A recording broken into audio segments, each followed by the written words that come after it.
There is a question I've been getting in the comment section, even some other videos today. And this question I think I've been asked by nearly like 5 people.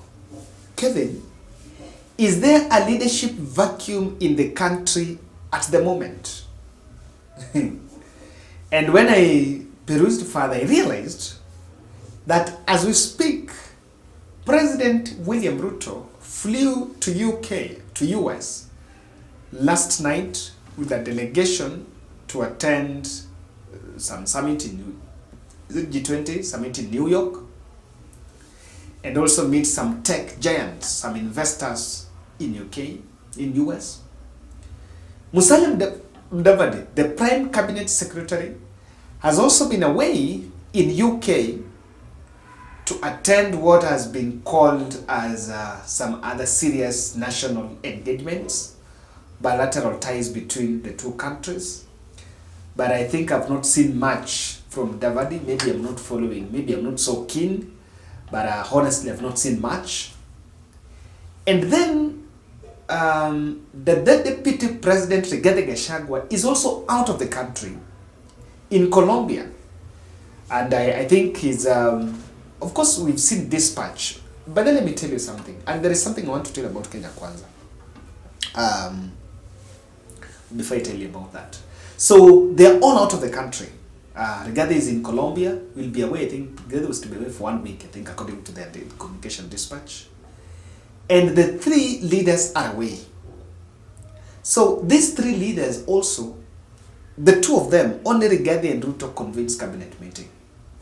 I'm not yet sure whether cabinet meeting was, I didn't see a cabinet dispatch from Tuesday. As to whether now it's not done on every Tuesday, it's something, maybe it's done online, and we're going to know something about it. So, according to the hierarchy, the 3rd most powerful person around in this country now is Moses Wetangula. So people have been asking, is it by coincidence? What is William Ruto trying to test? Or what is running in William Ruto's mind? Because in Africa, we've seen military doing coups. In this country, we also have, William Ruto has also been battling some legitimacy issues. But then here's a situation where both the deputy president and his deputy and the Prime Cabinet Secretary, who is just a Cabinet Secretary, I think he should not even be in that cabinet, is away. And so should Speaker work from the State House? No. Speaker today was in the Parliament. And people have been asking about this. Let me tell you something. I don't want to forget about what I was telling about Kenya Kwanza. All the Kenya Kwanza leaders, all these cabinet secretaries you are seeing, are actually communicating in time. You know why? All these leaders you are seeing here are eyeing political office, I think, after Ruto. And immediately, everything they are doing, when I wake up in the morning, I will get emails, videos for almost kila mtu amefanya. Every cabinet. That's one thing with William Ruto's government that I've realized. They're really releasing, when they have these videos, they're really sending these videos out there. And so we receive those dispatch every morning. What am I saying? I'm saying that because that's how I even came to realize that, so-and-so was not away, so-and-so has been away, and no. So, why is Ruto allowing such, of course there is no vacuum, but let's just call it that huge absence by hierarchy, the high ranks in government. Why? For me to better explain that, or before I look at what will be on the test, what is being tested here, I need to look at the last time President and Deputy were away was in 2014, when William Ruto and Uhuru Kenyatta went to Hague. Of course. Fast forward. Recently, when William Ruto was away, this was, I think this was in March. When William Ruto was away, I think he went to Dubai, if I'm not wrong. Rigathi Gachagua was in charge of government. So what happened?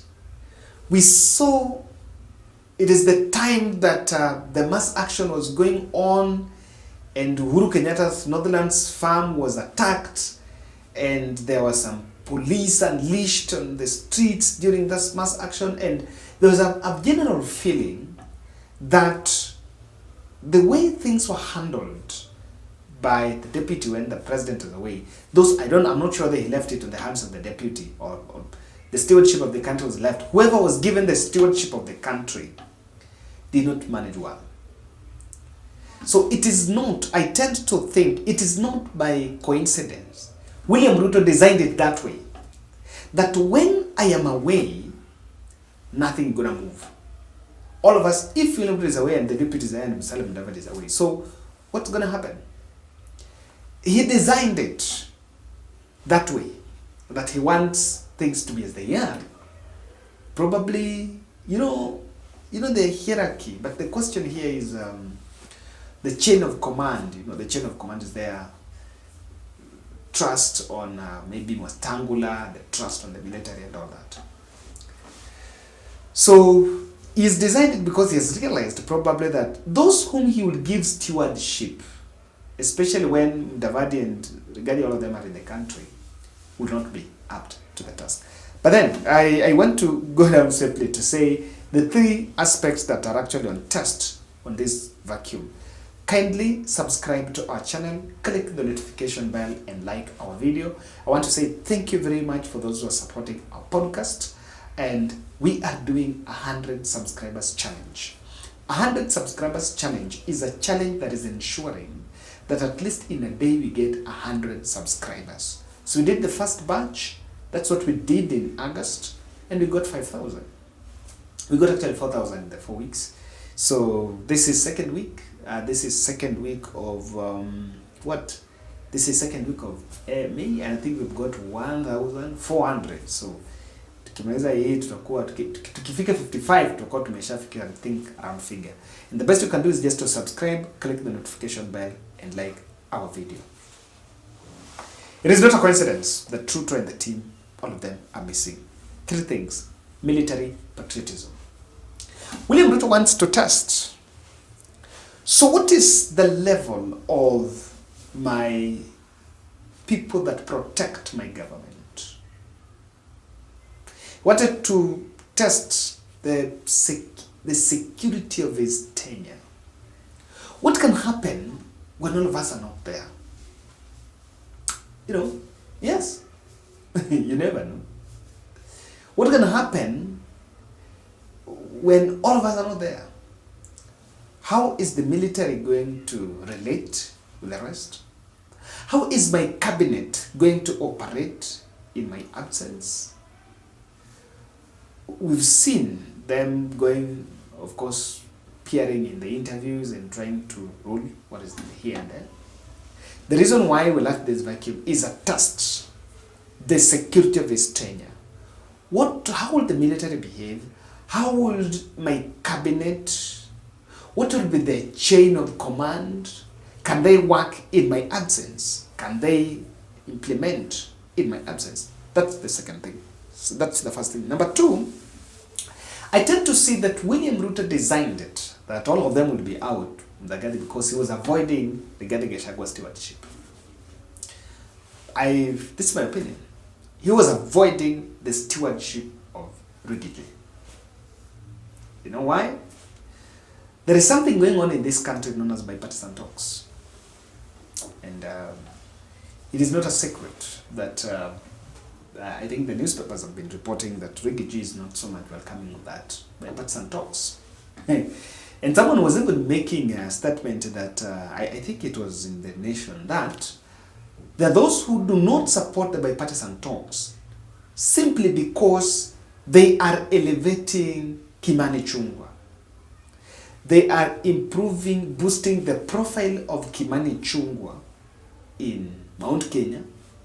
And in any case, there are other subsequent activities that is going to follow after those talks. They might be spearheaded by Kimani Ichung'wah. So you never know. What do you think would happen if the deputy then is in charge of the country and he has to make some serious decisions in terms of whatever is going on. I tend to see that as a possibility, that the President William Ruto was avoiding it, to see it to be. Number 3, let's just be realistic. When the top leadership, we know countries in the East Africa that, in fact, the former late Tanzanian president, may his soul rest in peace, Magufuli, never left his country. He used to send Waziri out and go for those things. Does it mean that we are European puppets? Does that picture come out? And does it bother William Ruto that we could not shelve one? Did we have to go all of them? Was it necessary, like when DEVIDE is in UK, could we send someone, another minister in charge or so? Of course, the G Summit is a heads of state meeting.